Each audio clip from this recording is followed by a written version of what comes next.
Here we go. Here we go. Here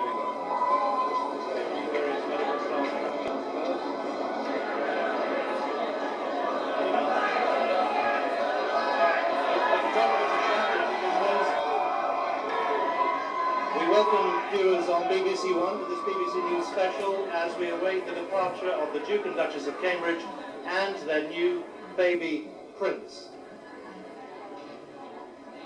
Just a warning, the flash photography is inevitable as they leave, and we would like to warn viewers that if you've seen flash photography before, it's unlikely to be anything like you're about to see now. With me now, our royal correspondent, Nicholas Witchell, and after, well, it seems a long wait, I'm sure it has been a long wait for the Cape Bedlington. Here they come.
He's got a good pair of lungs on him, that's for sure. He's a big boy, he's quite heavy, but we're still working on a name, so we'll have that as soon as we can. But it's the first time we've seen him really, so having a proper chance to catch up with his ears.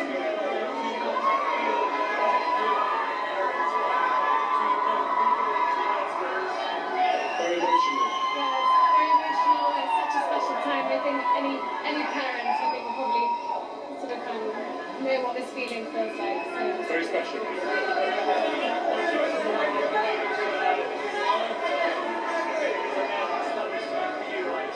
was, and I'll remind him of his tardiness when he's a bit older, because I know how long you've all been sat out here, so hopefully the hospital, you guys can all go back to normal now and we can look after him, so... He's got her looks, thankfully.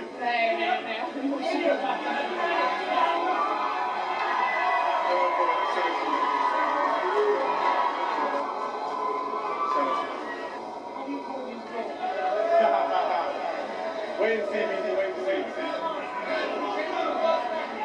Oh, we've done that already. It's good. She's got way more than me, thank God. Thanks a lot, thank you.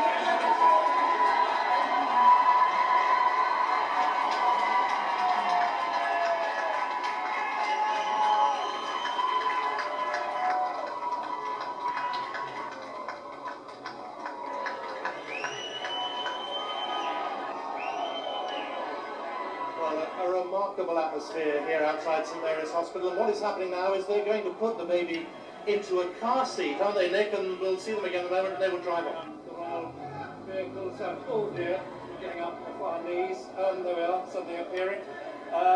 Yeah, they've just gone in to put the baby in the car seat. The royal vehicles have moved forward, the protection officers are all ready, and it won't, I'm sure, be many moments before they come out again and just go straight off.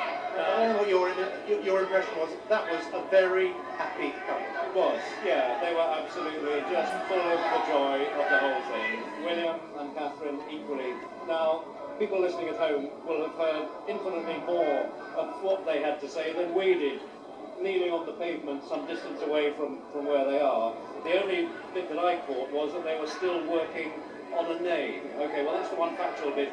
In a sense, you didn't need to hear what they were saying because the body language, the smiles, their whole demeanour said it all, didn't it? So, I mean, there may have been some factual points in there that we just weren't able to hear because photographers shouting to other foreign broadcasters. It'll be analysed over the next 24 hours. But they were just saying that the baby's got a good pair of lungs on it. although it seemed to sleep through. Well, it did, didn't it? Yes, it didn't seem to be affected so far as we... But we're just hearing... William said to Kate's lips, this is something perhaps we need to hear again from the experts rather than speculate about it. But yeah, as you say, Simon, the overwhelming impression was of a young couple with their firstborn child who are just thrilled and delighted, and of a child who seemed very calm and tranquil and made his first public appearance without, so far as we can see, batting one of those blonde eyelids. What was interesting was the way that William and Kate gave the photographers what they're after too. They're very media aware, very media conscious. Yes, they are. It's kind of a deal, a necessary deal, a certain amount of access, controlled access, always they would hope, in return for which they would now hope and expect the privacy that is so important to them. But yes, they realised that this is a photograph that so many people here have waited for so long, and that so many people tomorrow will be wanting to look at and pore over. It is an historic photograph, the first photograph of a little boy who one day will be king and all that. So yes, it's important that that is just choreographed properly and that everybody gets a fair chance to get that photograph. Not that you can see very much. I mean, I could see a sort of blonde head, but not a whole lot more. Well, we're going to keep an eye out for them to emerge once more, but let's just remind ourselves at that moment that the world was introduced to the new prince, the son of the Duke and Duchess of Cambridge. This the moment they came out and left the Lindo wing at St Mary's Hospital.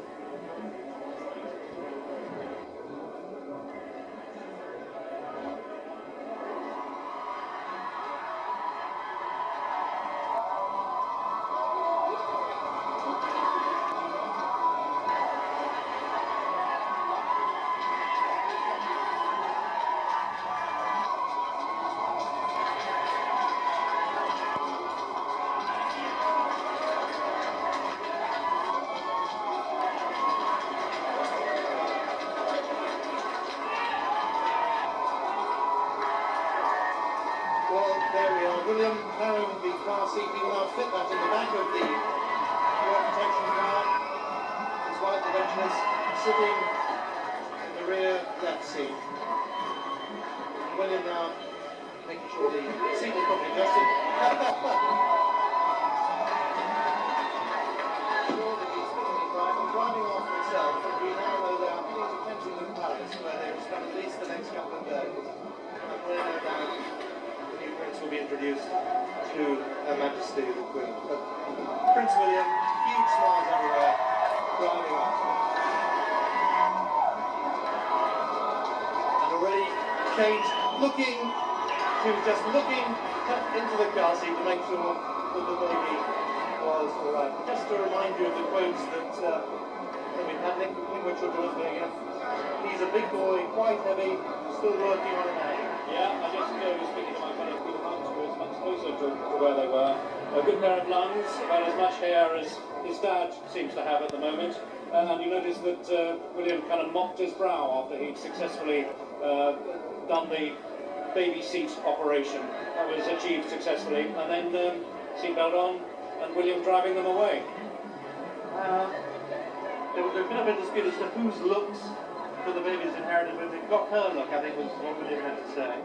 Well, he would. That's a polite thing, isn't it? Yeah. We're in danger of trying to interpret baby talk. You're right, let's not. Let's just interpret one. what we've seen. We've seen two very happy people. Yes, we have. You know, as I said on the 10 o'clock news last night, whether you are a supporter of the monarchy or not, and we are aware that not everyone buys into the idea of a hereditary monarchy, the overwhelming majority of people, all the evidence suggests, do, about 80%. But I think, you know, whether you support it or not, you must be touched by the sight of a joyful young couple in a very special position within our country, who now have a child who is third in line of succession to the throne. And their joy, I think, radiates out.